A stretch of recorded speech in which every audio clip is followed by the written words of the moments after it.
नमस्कार मित्रों, रम्या रामायणी कथा में एक बार फिर से आप सबका स्वागत है। मैं हूं डॉक्टर हरिनिवास और चैनल का नाम है संस्कृत साहित्य एवं संस्कृति। आपके सम्मुख वाल्मीकि रामायण युद्ध कांड तक का कथानक प्रस्तुत कर चुका हूं। जिन्होंने इसको सुना है वो सौभाग्यशाली हैं। तथ्यों के आधार पर महर्षि वाल्मीकि ने जो कथा लिखी है उसको मैंने आपके सम्मुख प्रस्तुत किया है, क्योंकि परवर्ती साहित्य में लगभग प्रत्येक प्रादेशिक भाषा में और संस्कृत में भी अन्य रामायण ग्रंथ लिखे गए, जिनमें कालांतर में जो परिवर्तन आए वो हमें परिलक्षित होते हैं, दिखाई देते हैं। लेकिन सबसे प्रथम अगर कोई रामायण मानी जाती हो या तथ्यों के आधार पर जो रामायण लिखी गई वो महर्षि वाल्मीकि रामायण ही है। तो वैसे उत्तरकांड भी इसका जो है वो थोड़ा प्रक्षिप्त ही माना जाता है। ये नहीं हम कह सकते हैं कि संपूर्णतः ये महर्षि वाल्मीकि की ही रचना है या नहीं है। विद्वान ऐसा मानते हैं कि ये बाद में, क्योंकि जैसा हमने युद्धकांड जब पूरा हुआ तो देखा कि कथा पूर्ण हो गई है, लेकिन फिर भी जो आगे की कथा है उसको प्रस्तुत कर रहा हूँ। हमने देखा कि महाराज राजा बन गए हैं, राम का राज्याभिषेक हो गया है, राम राज्य में सर्वत्र आनंद ही आनंद है।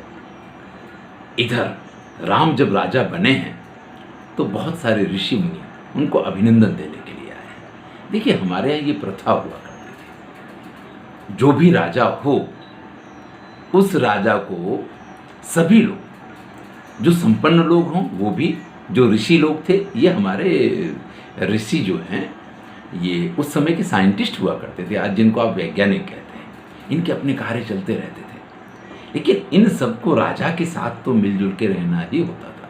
इसलिए जब भी कोई राजा बनता था तो ये हमारे यहाँ की प्रथा थी, हमारे यहाँ की परंपरा थी कि उसको अभिनंदन देने के लिए सभी लोग जब जिसको समय मिले तो आकर के अभिनंदन देते थे। यहाँ सभी ऋषियों का एक समूह बना है जिसमें सप्त ऋषि आए हैं, जिसमें अगस्त मुनि भी हैं, जिसमें वशिष्ठ मुनि भी हैं। कई बार प्रश्न ऐसा पूछा जाता है यहाँ पे कि वशिष्ठ मुनि तो वहीं उनके कुलगुरु थे और वो कहाँ से आए। तो हमारे यहाँ सप्त ऋषियों में भी वशिष्ठ का स्थान है। जैसे गंगा एक भीष्म पितामह की माता के स्वरूप में भी है और गंगा एक नदी के स्वरूप में भी है, इसी प्रकार से सप्त ऋषि के रूप में भी वशिष्ठ का एक रूप है। और एक जो सूर्यवंश के कुलगुरु थे वो भी वशिष्ठ का एक स्वरूप है।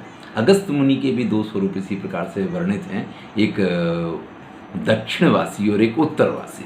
तो इस प्रकार के जो कथानक हैं उनको कुछ समझने की आवश्यकता है, लेकिन यहाँ उनकी बहुत ज़रूरत नहीं है। सभी ऋषि आकर के पहुँचे हैं और सब ऋषियों ने राम को जब अभिनंदन दिया तो उन्होंने विशेष करके इस बात पे भार रखा, इस बात को कहा कि भाई आपने बहुत सारे योद्धाओं का संहार किया, रावण को मारा, कुंभकर्ण को मारा, लेकिन मेघनाद इंद्रजीत को मारना ये एक बहुत बड़ी घटना थी। विचार कीजिएगा कि राम ने जिनको मारा वो तो सामान्य राक्षस थे, लेकिन लक्ष्मण ने जिनको मारा है वो इंद्रजीत एक बड़ा ही विशिष्ट प्रकार का पराक्रमी योद्धा था। अतिकाय को मारा गया है। तो जब इस प्रकार से उन्होंने कहा कि ये सौभाग्य की बात है कि आपने सभी राक्षसों का संहार कर दिया और आज आप सीता के साथ यहाँ राजा के रूप में हम आपके दर्शन कर पा रहे हैं, ये हम सब के लिए आश्चर्य की बात है। विस्मयस त्वेष चास्माकम तम सुत्वेन्द्रजितम हतम दत्वा पुण्यामिमां वीरे सौम्या अभय दक्षिणा। यहाँ स्पष्ट शब्दों में ऋषियों ने ये कहा कि जब हमने इंद्रजीत का मारा जाना सुना, जब हमने ये सुना कि मेघनाद मर गया है, तभी वास्तव में अभय की प्राप्ति हुई। श्रुत्वा तु वचनम तेषां मुनीनां भवितात्मनां विस्मयं परमं गत्वा रामः प्राञ्जलिरब्रवीत्। रावण मरा, ये सब मरे, इससे कोई फर्क नहीं, और इंद्रजीत के मरने से आप क्यों इस प्रकार की बात कर रहे हैं। राम हाथ जोड़ करके उन ऋषियों से अत्यंत आश्चर्यपूर्वक ये कहते हैं, भगवन्तः कुंभकर्णम रावणम च निशाचरम अतिक्रम्य महावीर्यो किम प्रशंसत रावणिम। अरे भाई, कुंभकर्ण जैसे महान विशालकाय योद्धा थे, रावण जैसे योद्धा थे, और आप इन सबको छोड़ करके ये रावण के पुत्र इंद्रजीत की इतनी प्रशंसा किस लिए कर रहे हैं? भाई बहुत सारे योद्धा थे, महोदरम प्रहस्तम विरूपाक्षम मत्तोन्मत्तौ दुर्धर्षौ देवांतक नरांतकौ अतिक्रम्य महावीर किम प्रशंसत रावणे। इतने विशाल काय, इतने बड़े बड़े योद्धा थे, और आप सबको छोड़ करके सिर्फ मेघनाद की ही प्रशंसा क्यों कर रहे हैं? तो उन ऋषियों ने कहा कि भाई वही प्रशंसा के पात्र था। तब राम को भी यह आश्चर्यजनक तो लगता है कि इतने सारे योद्धा थे, लेकिन इंद्रजीत मेघनाद को ही क्यों कहा जाता है? तो वो पूछते हैं कि शक्रोपी विजितस्तेन कथम लब्ध वरस्यसा। मुझे आप पूरी कथा सुनाइए कि किस प्रकार से उसने इंद्र पे विजय प्राप्त की, किस प्रकार से उसको वरदान दिए। कथम पितुश्चाप्यधिको महाहवे, और रणभूमि में वो अपने पिता से भी श्रेष्ठ किस प्रकार से बना है। शक्रस्य जेता ही कथम स राक्षसा, और उस राक्षस ने शक्र को यानी इंद्र को कैसे पराजित किया है। वराश्च लब्धा कथयस्वमेध्यम पपृच्छस्यास्य मुनीन्द्र सर्व।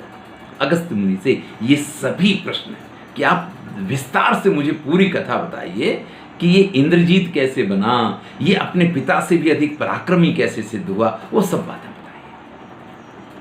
अब अगस्त्य मुनि जो त्रिकाल दृष्टा हैं, और जो कि जैसा हम जानते हैं कि सप्त ऋषियों में उनकी गणना है, इसलिए अमर हैं, तो कथा सुनानी शुरू करते हैं।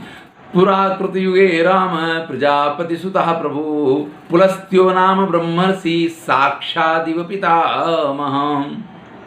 भाई पुरानी बात है, जब इस सृष्टि का प्रारंभ हुआ तो ब्रह्मा जी के जो पुत्र हैं पुलस्त्य नाम के, जो स्वयं साक्षात पितामह ब्रह्मा जी जैसे ही सृष्ट थे, ब्रह्मर्षि पुलस्त्य, ये ब्रह्मर्षि थे, ब्रह्मा के पुत्र थे, स्वयं ब्रह्मा की तरह तेजस्वी थे।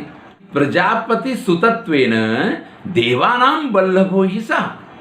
वो चूंकि प्रजापति के पुत्र थे, ब्रह्मा के पुत्र थे, स्वयं अत्यंत गुणवान थे, इसलिए देवताओं को भी वो अत्यंत प्रिय थे। इष्टः सर्वस्य लोकस्य, अरे समस्त संसार को वो प्रिय थे।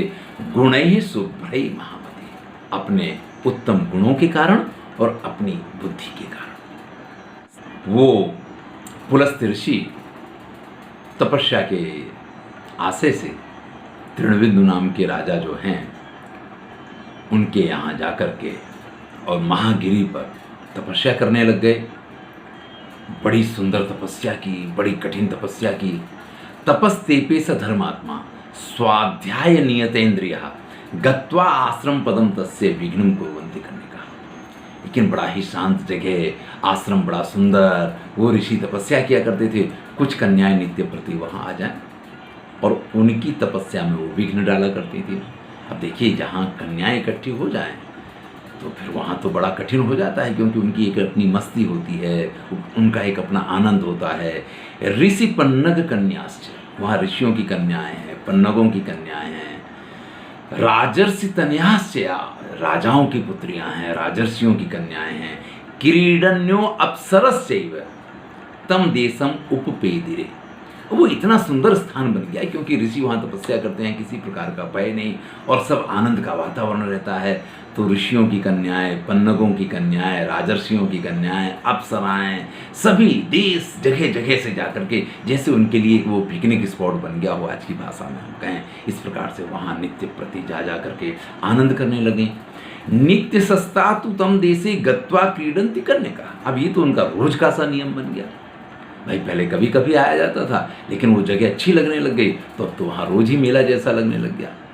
देशस्य रमणीयत्वात् पुलस्त्यो यत्र सद्विजा, क्योंकि स्वयं पुलस्त्य ऋषि वहाँ तपस्या करते थे, इसलिए किसी प्रकार का भय नहीं था। वो देश बड़ा ही रमणीय हो गया था, क्योंकि जब कोई सिद्ध व्यक्ति किसी जगह तपस्या करता है तो प्रकृति भी उसका साथ देती है। तो वो प्राकृतिक वातावरण, वो निर्भय, निश्चलता, ये सारी चीज़ें इतना आनंद देती थी उन कन्याओं को कि वो कन्याएं वहाँ आकर के गायंतो वादयंत्योश्च लास्यंतोस तथैव च, वहाँ आती थी, गाती थी, अपने जो कुछ बजाना है वाद्य यंत्रों का प्रयोग करती थी, लाश से तरह तरह के नृत्य किए जाते थे। तो वहाँ आज की भाषा में कहें तो बड़ी बड़ी पार्टियां होने लग गई और कन्याएं ही उसमें आया करती थी, अन्य लोग नहीं आया करते थे। अब इस सारी चीज़ से वो ऋषि तो बड़े परेशान रहने लग गए, क्योंकि जब वो तपस्या करने बैठे हैं और यहाँ नृत्य संगीत और गायन उसके सुर शुरू हो जाएं तो भाई अच्छों के मन डोल जाया करते हैं। ऐसे में पुलस्त्य ऋषि को बार बार विघ्न खड़ा होने लग गया। मुनस तपस्विन तस्य विघ्नम चक्रु अनिंदिता। अब देखिए, उनका भी ऐसा कोई इरादा नहीं है कि इन मुनि की तपस्या भंग करनी है। वो कन्याएं भी उनकी तपस्या भंग करने नहीं आती हैं। ये नहीं है कि इंद्र उनकी तपस्या भंग करने के लिए अप्सराओं को भेज रहे हैं, जैसे हम कथाएं सुनते हैं। कन्याएं बिल्कुल निश्चल भाव से वो अपने आनंद के लिए वहां आती हैं, लेकिन ऋषि को उससे समस्या होने लगी है। अथ रुष्टो महातेजा व्याजहार महामुनि। अब ऐसे में पुलस्त्य ऋषि को क्रोध आया, और क्रोध आया तो उन्होंने एक नियम निर्धारित कर दिया। उन्होंने एक बात कही, उन्होंने ये कहा, यामे दर्शन मागच्छे सा गर्भम धारयिष्यति।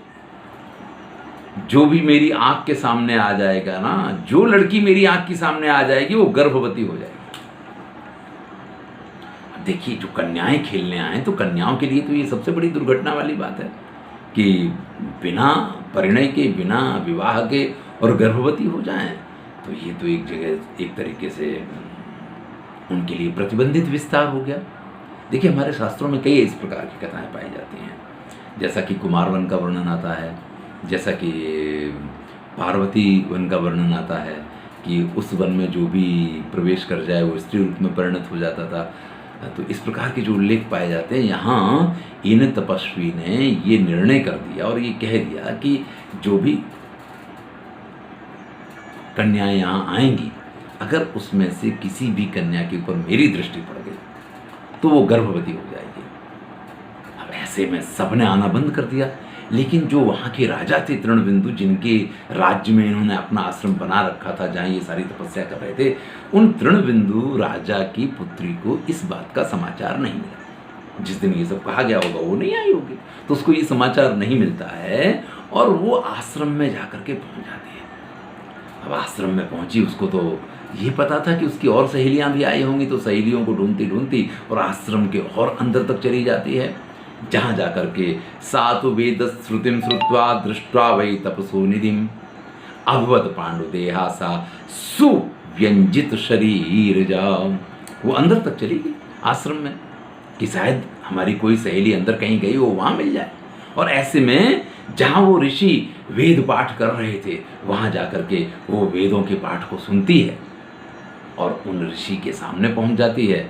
स्वाभाविक है, उन ऋषि की नज़र पड़ेगी और उनकी दृष्टि पड़ते ही अभवत पांडुदेहा, वो जो तृणबिंदु राजा की पुत्री है, यह नाम नहीं दिया गया है उसका, वो कन्या जो है एकदम से पीले शरीर वाली हो जाती है और उसके शरीर में गर्भ के लक्षण तुरंत ही दिखाई देने लग जाते हैं। ऐसे में वो भी एकदम से आश्चर्यचकित हो गई कि ये हुआ तो कुछ नहीं, मैंने कुछ किया नहीं, और एकदम से ये शरीर में इस प्रकार के परिवर्तन किस प्रकार के हैं।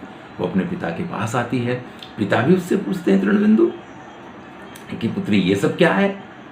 तो पुत्री कहती, पिताजी मुझे बिल्कुल अंदाज नहीं है इस चीज़ का कि ये हुआ है तो कैसे हुआ है, क्या हुआ है, क्योंकि अब आज की कोई पुत्री कहे तो शायद पिता उस चीज़ का विश्वास भी नहीं करे, क्योंकि वो तो यही मानेगा कि कुछ ना कुछ इसने किया होगा। क्योंकि आज हम जिस जगह पे खड़े हुए हैं ना, उस जगह हम इन चीज़ों पे विचार भी नहीं कर सकते हैं। लेकिन वहाँ तृणबिंदु ने तुरंत ही अपनी पुत्री की बात का विचार करके और समाधि लगाई। वो भी राजर्षि थे और उन्हें इस चीज़ का ध्यान आ गया कि इस प्रकार की घोषणा जो है महर्षि पुलस्त्य ने की हुई थी। तो पुलस्त्य ऋषि के पास अपनी पुत्री को लेकर के आते हैं और उनसे कहते हैं कि ऋषिवर, आपके जो कथन है उसके अनुसार ये मेरी पुत्री इस प्रकार से गर्भवती हो गई है। अगर आप अब इसका स्वीकार करें पत्नी के रूप में, तो ये आपकी सेवा ही करेगी, आपकी तपस्या में किसी भी प्रकार का विघ्न उत्पन्न ये नहीं करेगी। देखिए, वो राजर्षि है, ये राजकन्या है, राजकुमारी है, और ये ब्रह्मर्षि थे, बड़े तपस्वी थे। महर्षि वाल्मीकि जो इसका वर्णन करते हैं हम देखते हैं, भगवंतन्याम मे त्वं गुणै स्वे रेव भूषिता। ये मेरी कन्या है जो सभी उत्तम गुणों से युक्त है। भिक्षाम प्रति गृहाणे माम महर्षि स्वयं उद्यता। आप इसको एक भिक्षा के रूप में स्वीकार कर लीजिए, क्योंकि जो कुछ हो गया है उसके बाद तो पुलस्त ऋषि ही उसका सर्वस्व हो सकते हैं। और फिर पुलस्त ऋषि ने उसको स्वीकार कर लिया है और पुलस्त ऋषि ने उसको वरदान दिया। जिस प्रकार से उसने पुलस्त ऋषि की सेवा की है कि वेदों का श्रवण करने से तुम्हें ये सुंदर पुत्र की प्राप्ति हुई है, तो इसका नाम विश्रवा रहेगा।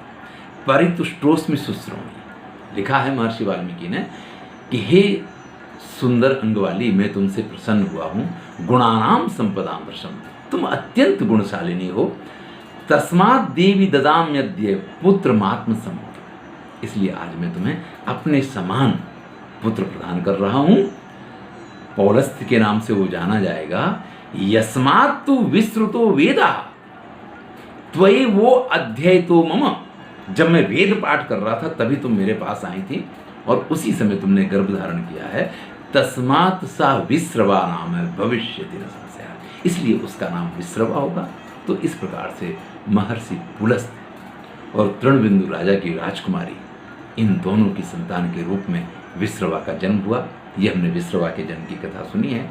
अब इससे आगे ये वंश किस प्रकार से आगे बढ़ेगा, इसकी कथा हम अगले वीडियो में सुनेंगे। तो सुनते रहिए रामायण की कथा, रम्या रामायणी कथा है, आनंद लीजिए और अच्छा लगे तो मित्रों के साथ शेयर